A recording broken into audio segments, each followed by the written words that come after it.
La fuerza de la juventud está en el corazón más que en la fuerza física o en la impresión que provoca en los demás. Papa Francisco. Queridos amigos, es un gusto dirigirme a ustedes a través de esta plataforma. Soy Néstor Eduard Suárez Vélez, estudiante de la Universidad Técnica Particular de Loja, UTPL, la universidad que va contigo.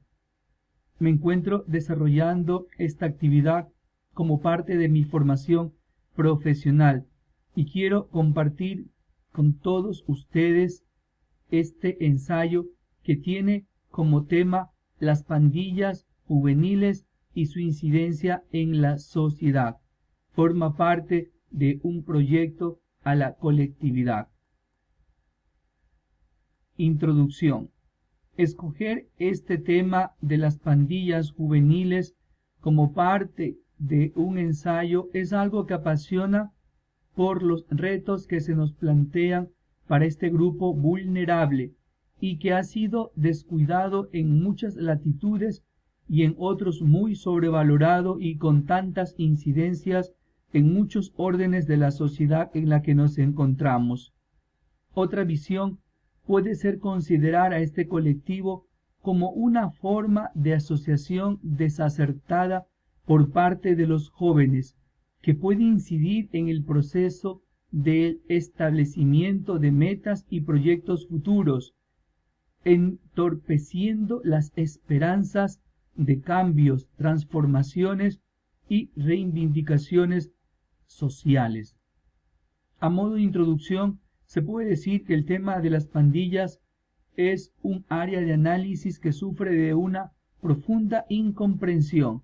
Está teñido de estereotipos y visiones moralistas, lo cual se agudiza por el hecho de que aún en nuestro país la producción científica sobre el tema es fragmentaria y no existe un debate serio entre diferentes posturas y autores.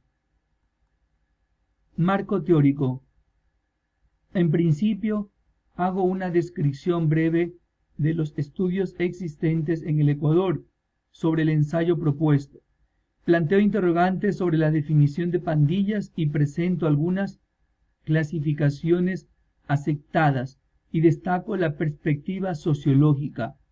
Por último, hago un análisis de las políticas públicas que se han generado en torno al tema y presento una breve reflexión sobre la relación entre pandillas y delitos, y termino con 3 conclusiones. ¿Qué es una pandilla en sí? Para definir el término pandillas, podríamos iniciar manifestando que son grupos de jóvenes que se unen para cometer actos delictivos como homicidios, atracos callejeros, hurtos calificados, asaltos a taxis, motoristas, buses y vehículos. Por lo general, conforman las pandillas de 15 a 30 jóvenes entre los 12 y 25 años de edad. Tienden a formar una imagen que los identifique de los demás, como son los escritos de grafitis en las paredes de las calles en los sectores donde pretenden marcar su propio territorio. La forma de vestir los caracteriza, igual que las prendas que usan, la forma de delinquir, los apodos de sus miembros y los tatuajes, los cuales son una identidad imprescindible dentro de estas personas. En fin, pandilla o un pandillero, entre comillas, se convierte en un proceso altamente visual que se presta a la estigmatización, la confusión y al daño. El fenómeno de las pandillas juveniles es una preocupación pública que ha movilizado a las autoridades de todo el mundo. Las ciudades, los gobiernos nacionales y los organismos internacionales han tratado de entender y responder a este fenómeno de manera apropiada. A pesar de estos desafíos, se ha logrado llegar a algunos acuerdos sobre cómo se debe pensar en las pandillas, dónde operan y qué se puede hacer para abordar el fenómeno de la mejor manera. pandillas y naciones. Existe una diversidad de grupos que son llamados de manera indiferenciada pandillas. No obstante, en el Ecuador, dos definiciones han sido más o menos aceptadas. Ellas plantean una distinción entre pandilla y nación. Entre estos grupos, como Serpas, la definición de estos dos tipos de agrupaciones evade la asociación entre agrupación juvenil y delito. Nelsa Curvelo define a las pandillas como grupos de jóvenes entre 20 a 30 integrantes con edades que van desde los 13 a los 30 años. Están compuestas por jóvenes de ambos sexos, se reúnen en parques para conversar, planear paseos, echar cabeza o ver quién pasa. Estos grupos son de un carácter más efímero y su conformación puede estar ligada a procesos más bien improvisados.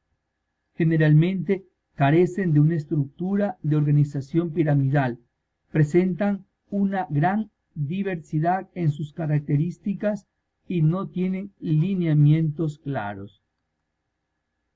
En Quito existen pocas naciones, pero se conocen pandillas de una gran importancia numérica como los Bayardos, Slingers, MKS, Nenes Lindos, Hechiceros, Punto y Coma, etc. En Guayaquil las pandillas más notorias son los Contras, La Muerte, los Intocables y los Rusos, entre otras. Según Serpas, las naciones, clases o asociaciones son grupos juveniles más extensos y organizados que obedecen a una cadena de mando según la antigüedad y méritos obtenidos. Cuentan con un mínimo de 100 integrantes y se dividen en células según la ley de las calles. Su extensión territorial trasciende el espacio del barrio, pues abarcan el ámbito nacional y hasta global. Se conoce además que las naciones cuentan con una organización jerárquica y piramidal, similar a la de un ejército u organización militar, pues cuentan también con un sistema de castigos y retribuciones. Distribución geográfica de las pandillas juveniles. A pesar de que se pueden identificar similitudes entre las pandillas, es importante señalar que tanto estas como la investigación acerca de ellas varían enormemente de un país a otro. Por otra parte, la información sobre las pandillas es a menudo deficiente y los intentos por categorizarlas chocan con la escasez de datos confiables, accesibles y estandarizados. Políticas públicas en torno a las pandillas. Las acciones que se han tomado frente al tema se ubican en un amplio espectro que incluye visiones altamente represivas, generalmente provenientes del sector público, y enfoques alternativos que representan en su mayoría iniciativas privadas que no pueden atender a todos los jóvenes que participan en estas agrupaciones. Se deben distinguir claramente dos tipos de grupos juveniles muy diferentes entre sí y con objetivos de vida diametralmente opuestos. Las bandas o tribus o colectivos reunidos a partir de distintas interpretaciones culturales que generan y reproducen patrones visibles de comportamiento común, y los pandilleros que siempre han existido y que están directamente conectados a la delincuencia y al crimen organizado, que pueden jugar un papel determinante en la contaminación de otros jóvenes habitantes de los barrios. La relación pandillas-delitos. Esta es una relación que debe ser problematizada, pues no todo pandillero es delincuente. aunque no se puede obviar la relación entre pandillas y violencia. Existen ciertos ritos y exigencias que llaman cuotas, que implican actos violentos y hasta delictivos, como los robos y actos que son también criminales. Por ejemplo, según el testimonio de un joven, se le otorga un trofeo a quien mata a un miembro de la pandilla enemiga. Conclusiones. En primer lugar, no podemos cerrar los ojos a esta triste realidad social que ha acarreado un sinnúmero de problemas a nuestra sociedad, ejerciendo sobre todo una incidencia negativa en tantos ambientes, sobre todo en las familias, y destruyendo el integrum humanum de aquellos jóvenes que forman parte de estas redes conocidas como pandillas juveniles.